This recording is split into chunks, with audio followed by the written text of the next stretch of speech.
Okay. All right. Hello, everybody. It's Thurland Brown, And Lorraine Brown. and together we are two people who love the Camino. Right? We're a little giddy because we've been trying to get on here since 6:15, and it's now 7:24. And something happened in the storm that we had that changed the setting on my studio program, and I've just found out what that setting was. It was trying to send me to Twitch instead of Facebook Live, Twitch Live, whatever Twitch might be.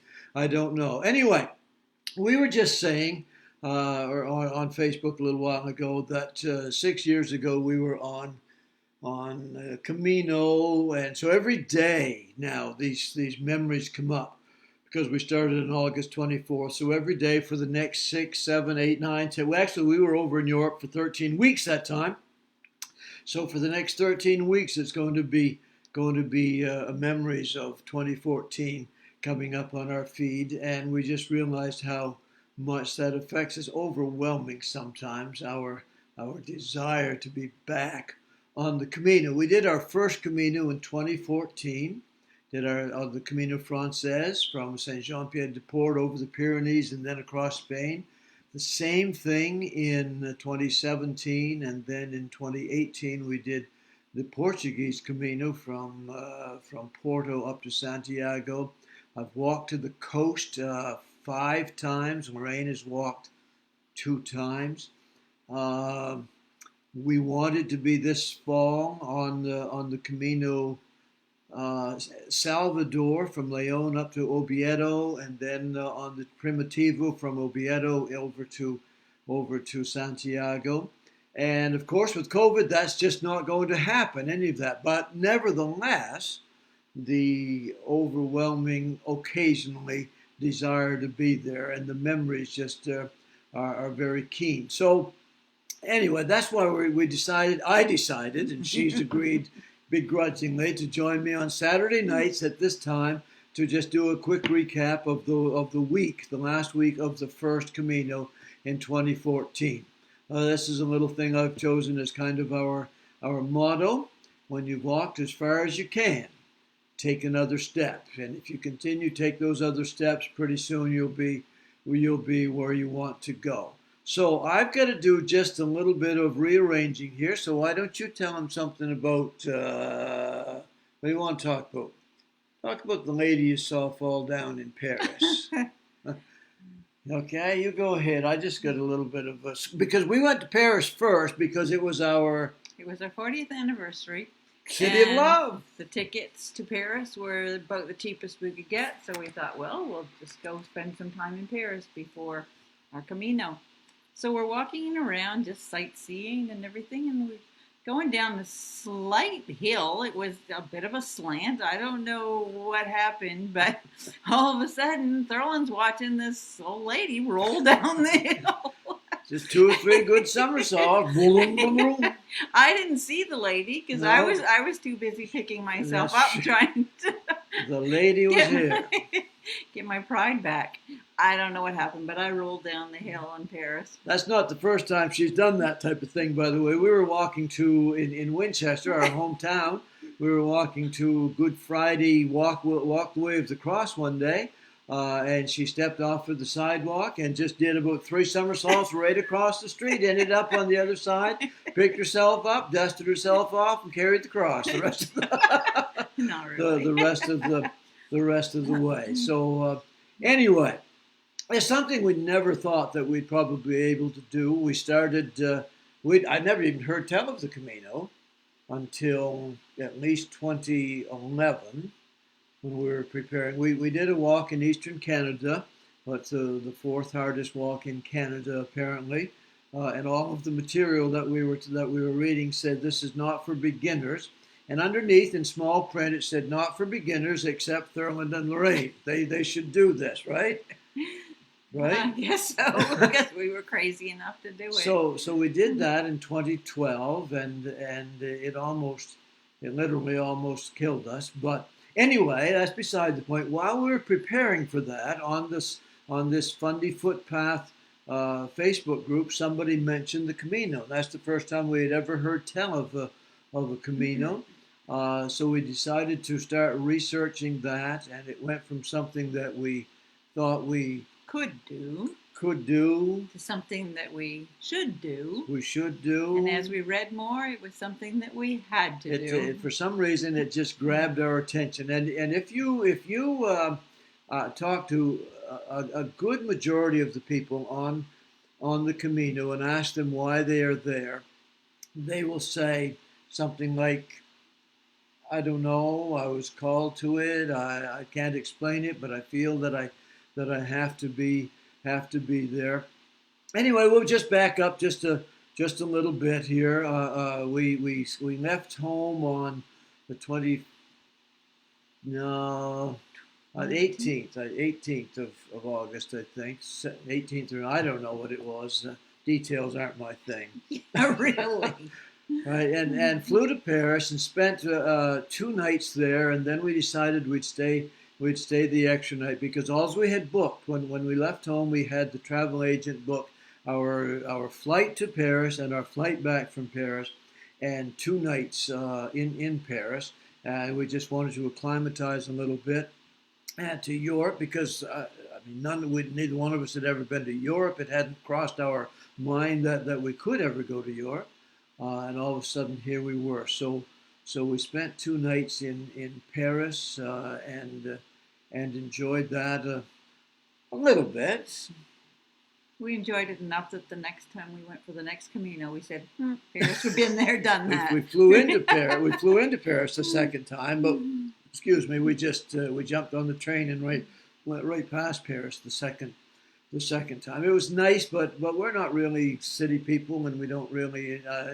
We went to the Eiffel Tower and we walked there a few times. We did the hop on, hop off bus, and so I wouldn't say we didn't enjoy Paris, but it really we didn't enjoy Paris. All right, so then on August the 22nd, we ended up down in a little village in the south of France called Saint-Jean-Pied-de-Port. Tell them about that. What was your thoughts of Saint-Jean-Pied-de-Port? It was a beautiful little town. It was very busy. We got there at night. Yeah, it was raining. It was raining. I forgot that. And we did not have a reservation. No. And we got off the bus, I guess it was that time. Yeah. And we started knocking on doors, going to different places. No, we're full. No. So finally we found a sign. We didn't get there till it was almost 9 o'clock when we got there. So it was not like we had the day to do this. Finally we saw in a restaurant a sign that said rooms. So we went in and said, do you have rooms? And they said, no, but we'll tell you where to go. So they told us where to go. And the place we went said, no, we're full. Reservation? No, completo. No, well, that'd be Spanish. But anyway, we ended up in one lady came out and said she had a room. It actually had 4 beds in it, and we were the only 2 in that room that night. So that was our first albergue experience. That was our first albergue experience. So trying to get, because the first time we went, we decided that we would be true pilgrims, whatever that meant. To us, that meant never booking ahead. Never booking ahead, no reservations booked ahead, and never setting foot in a vehicle, anything with wheels on it. And always carrying our own stuff. Or at least between the 2 of us, we carried the 2 of us stuff. Sometimes that meant she carried mine or I carried hers. I forget, somebody carried the other person's once in a while. But we were determined that first time. Second time we went, it didn't matter to us that way. But the first time we were determined that we were going to carry everything, including that backpack that you see on my pack right there. And she had one that was a little bit smaller, but not a lot smaller than that. And so we started out to walk 800 kilometers across Spain. And that's the elevation map of the first day. The first day, I kind of look at the thing, and I think you do as well, as in stages. And day 1 was stage 1, right? It was totally, because we left France and entered into Spain. We crossed over the Pyrenees. That was 28 kilometers on that day. It was 4,000 feet of elevation, of ascent, I should say. and 1,700 feet of descent to end up in the little town of Ronscevalles over there on the left of the screen.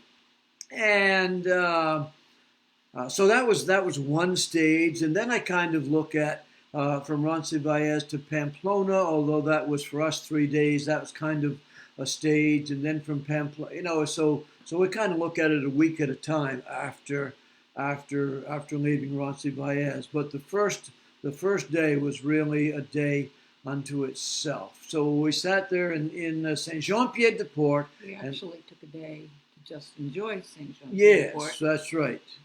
Looked around. Yeah, bought ourselves some. This we decided while we were in Saint-Jean-Pied-de-Port that the restaurant food was fairly pricey there. Saint-Jean-Pied-de-Port is very much a tourist town, and since it was so pricey there, we decided we'd start right quickly into the pilgrim menus, and so this is what we went to the grocery store and bought this and subsisted off of that for the first day. Anybody checking us out there that you check out once in a while, see if anybody happens to come on that we want to say hello to. I know that there were some people from Australia that were checking us out at 6:15, and it's hard to say whether they go back on again or not. Jackie Doucette is here watching. And then this is the pilgrim office where we go in on that first day to check in and get your credentials and get a little bit of advice. Everybody's on their own on this, but there's where you check in.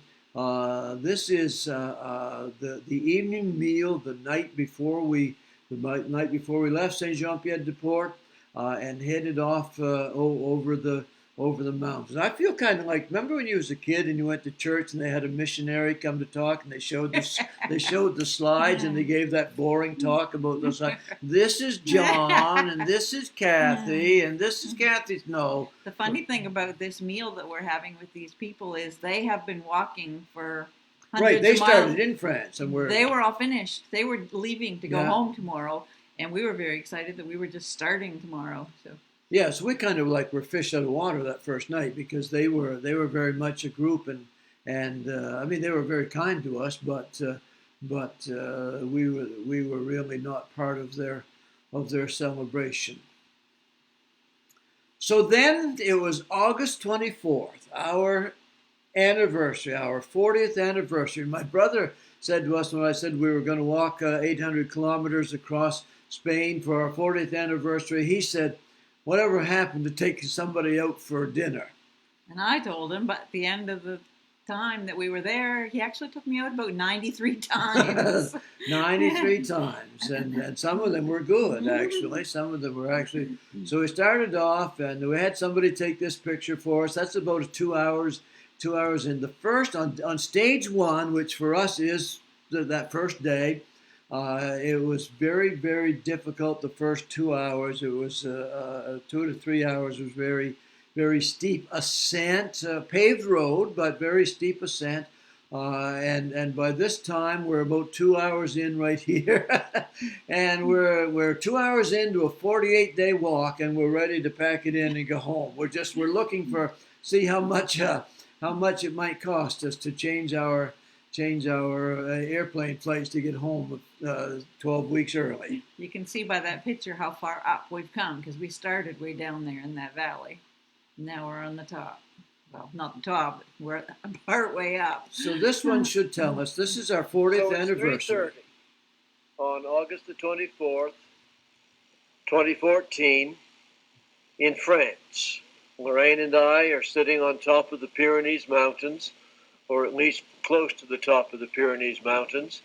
We have come up an elevation of 1,200 meters so far today. Hope you have can hear about 200 meters more to go, probably an hour walk, and then a 1,700 meter descent.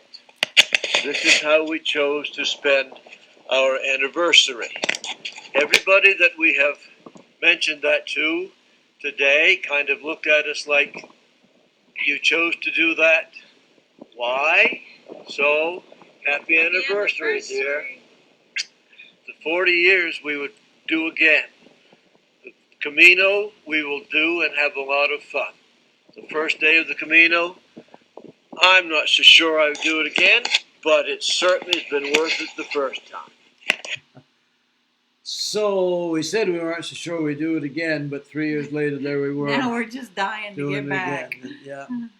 So after the 4,000 feet of ascent and 1,700 feet of descent, we came across this old monastery, which was our albergue for the first night. And there we are, 180 beds in this room where we slept that first night. But in the morning, when they would start up music to make everybody wake up and get moving, it was the most wonderful music. It was Gregorian chant. Whoa. And it just filled that place, and it was just amazing. It just suited where we were. Probably you wouldn't want to hear Gregorian chanting in your house every day. No. But because of where we were and what we were doing, it was just an amazing way to wake up in the morning. The hostess, the hospitalario, told me that I was in Martin Sheen's bed. I suspect she told that to 179 other people as well, right? You're in Martin Sheen's bed. Remember the movie The Way from 2011, I think it was? Martin Sheen slept here, and apparently that bed where you see my pants was his bed. And that's where we started to sleep at least. Happy anniversary, baby. Happy anniversary. All right, so then we started off to Santiago. You'll find that the mileage signs kind of don't make sense as we walk along here, because this says 790. We've already done 28, and it's only 800. The difference is, I think, first of all, they're not measured that exactly, and secondly, this would be, if you followed the road to Santiago, it would be 790 miles from this point. But just about everybody, 790 kilometers, I mean, just about everybody takes a picture of this because it's rather a stark reminder of how far you're going to go. Okay, from here on, we're not going to talk details, just a little bit. This is a typical cafe. It's the first one that we stopped in to have our breakfast and our special drink. Remember? Coffee con leche? Cafe con leche. Everybody loves the cafe con leche in Spain. And so by this time we are in Spain, and it was great. So the typical albergues, typical cafes during the day, typical graffiti as you walk along. People find ingenious ways to get their message across. This was on top of a hill that second day. Don't stop walking, and by golly, that was good. Again, it seems that every day as you walked, first of all, two things at the end of every day. It was you always decided to walk at least 2 kilometers further than you were able to. Whether we walked 28 kilometers, we should have only walked 25.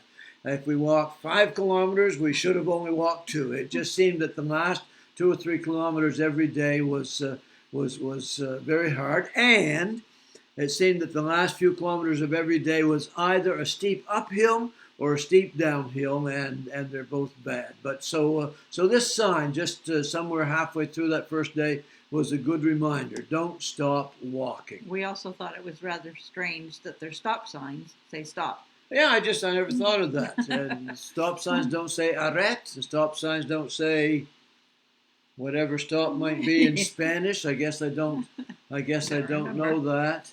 Typical, a beautiful little scene. The towns, especially in the first part of the Camino, the towns are very quaint and beautiful. Oh, here's one of Lorraine's favorite little stories. We were walking along and passed these 2 boys sitting down, and that They were was from fine. Portland, Maine, by the way. And a little while later, they passed us. And then they sat down, and we passed them, and it just kept on happening. We come to find out they're teenage boys walking with their parents, and they don't want to stay with their parents. They're teenage boys. So they would walk ahead, but then they had to wait for their parents to catch up, and then they would go ahead again. Well, that was fine. We're walking along, leapfrogging with these kids, and the joke got to be, they would say, see you in a few minutes. Yeah, see you in 10 minutes. Sure enough, we'd see them in a few minutes. So we came to a spot where there's a choice. A lot of times in the Camino, there's a choice. You can choose your path. You'll end up in the same place, but there's 2 different ways to get there. So we came to one of those choices, And I said to Thurland, I wonder which way the boys went. And I wonder which way the parents will go. And that was my next thought. Are the parents going to choose the same way? So we went. And this particular time it would be at least 3 hours before the trails merged again. Right. So eventually we came across the boys. They were sitting there waiting, and they said, have you seen our parents? And we're like, no. They said, they should have been here by now. And I said, well, back there where there was a choice, maybe they took the other way. And so if my kids were in a strange country by themselves, I think the oldest one was... One was 16 and one was 14. Yeah, something like that anyway. I thought...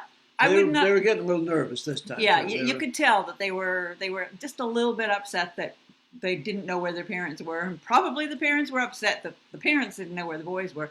Anyway, I said to Thurland, we're not leaving them. We're going to stay with them until we get them back with their parents. So we sat down at this nice park, had a nice little chat with them, waited, and still no parents.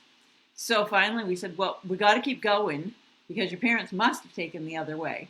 So reluctantly they went. They didn't really stay with us. They didn't want to walk with us anymore. They wanted to walk. We were at the end. This was right at Trinidad, where we. That park wasn't. We still had a long ways. Gotcha. Yeah. From this park is where we decided. Okay, so they kind of didn't walk with us, but we were within distance of knowing that they were ahead of us anyway. And eventually, we met up with them again. They were sitting by a bridge. Yeah, that's when going they were looking worried. Yeah. Yeah.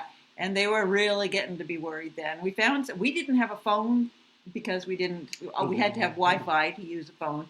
But we found somebody who had a phone that could make a phone call and phone their parents. So after about 3 hours, we got the boys back with their parents, and the parents came onto the bridge looking very calm, cool, and collected.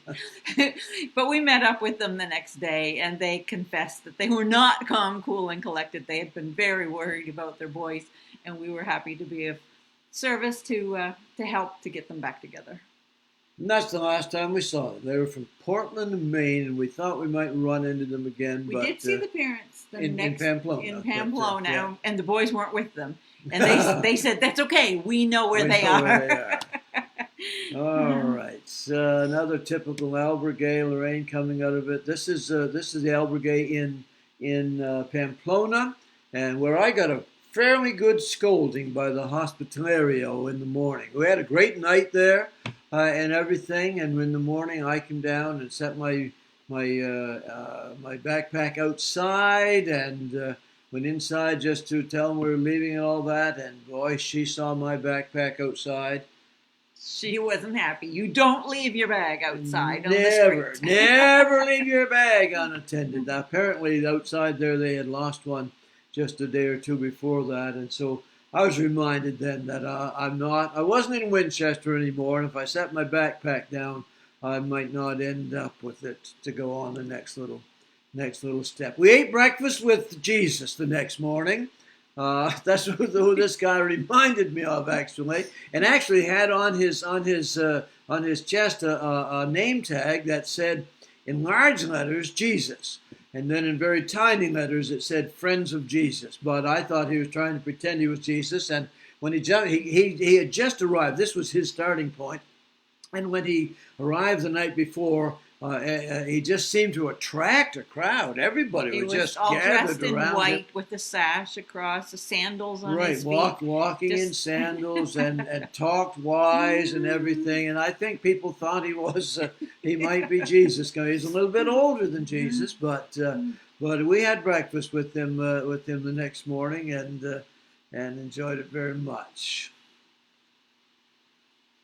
All right, just some of the places we walked up to get up to the top of this thing called the Hill of Forgiveness. This is an interesting one. This guy is the first guy we met that talked to us in English back in Saint-Jean-Pied-de-Port, and he comes to find out he grew up in Russell, Ontario, and went to North Dundas High School. So hello, Alan Fleming. Okay, you can talk about this one. A typical day is like any day at home. You got to eat, you got to bathe, and you got to do your laundry. So this is the kind of laundry places that there were for drying your clothes, and you would just hope very much that it was a sunny day or doing laundry was useless because your clothes would never dry. And even sometimes your clothes didn't dry even if it was a sunny day, if it was too late. So in that case, you walked the next day with your wet clothes pinned on the outside of your backpack, and sooner or later they got dry. And actually, I said before we left, I saw pictures of people doing that, and I said, I'll never walk with my underwear on the outside of my backpack. Day 4 in the morning, Thurland's walking through the city of Pamplona with his underwear proudly flying off the back of his backpack. This part of Spain was very much filled with vineyard after vineyard after vineyard. For those of you who know your wines, we are in the Rioja area of Spain, and apparently they are renowned for the Rioja wines. Interesting people that you meet along the way as well. We'll talk about them as we go through, because for us the Camino is very much about the people that we met. And this is Peter, and he spoke German, and he spoke loud German, because I think his motto, because he didn't speak any English, we didn't speak any German. We walked with him for about 2 hours one morning, and he was intent on getting his message across. And I think his motto was, if you speak loud enough and say it often enough, they'll finally understand. So he finally did understand that his name was Peter. He's 80 years old, farmer from Germany, just retired. His wife was home waiting for him. He was carrying, by the way, a bag that weighed about 75 pounds. And about 2 nights after this, he discovered the fact that you could ship your bag ahead. For €5 a night, you could ship your bag ahead if you wanted to your next destination. And he started doing that, and we never saw him again after that. We did see somebody that met him and know that he was able to finish, but he was a remarkable man. Ciraqui. One of our favorite albergues because of the experience with people. And in the basement of the albergue, it was a wine cellar. Yeah, old wine cellar converted into a restaurant. It was just an amazing evening that we spent getting to know people from all over the world that didn't speak English, but it just worked out that the hospitalero kind of set us next to each other's, like she knew who would spoke a little bit of English next to somebody that would speak a little bit of French or whatever. Yeah. So the evening was great. We made some friends there that we still have contact with today. At least 10 different languages in that room, 10 different first languages, and somehow that's when I discovered, I think, that the people of the world, I don't know about the governments of the world, but the people of the world want to communicate. People of the world want to get along, and if you had an idea that you wanted to express that night, there were enough people in that room that they were going to help you express that idea, and it was absolutely a wonderful experience. Is that not where we met Kathy and Lee? The second night, yeah, the second Camino. We met Kathy and Lee. My wife's got her memories are so vivid, she's getting them mixed up. But that is where we met our great friends, Kathy and Lee Goodrich from Seattle, on our second Camino. I don't claim to be a photographer in any way, shape, or form. I don't do a whole lot of picture taking. He does most of it. But I like this picture that I took. It's actually one of my favorites. It was just shot by just fluke. Nobody played around with the settings, and I think it's a great shot as well. One more little video for you. We're almost done. Saturday evening, August the 30th. Our first attempt at making our own meal in an albergue. We went out for the pilgrim's menu, and it was 16 euros per person as opposed to the normal 9 or 10. And so we decided we could do better than that on a Saturday night. So I was a little tired. My wife is doing the cooking. It's not beans. And I'll be doing the dishes. I'm not sure what the laughter was about there, but that was in the little town of Estella. 1 week was done. That was the end of day 7. We had walked approximately 100 or 120 kilometers at this time. The sign says it's 661 kilometers left to Santiago. I have no idea if that's right or not, but thanks for watching tonight. Next week we'll come back and share some memories, try not to be quite this long. We've been 30 minutes, I guess. We'll try to be not any longer than 30 minutes, just sharing some memories from week number 2 of our Camino. So, thanks for watching. God bless. Just a reminder, this video is brought to you by Fix, and I'd love to tell you about some of these products if you ever want to look at some healthy alternatives for your living. Thanks again. God bless. I'm looking for the off button. It's right there. Good night. Buen Night. Camino.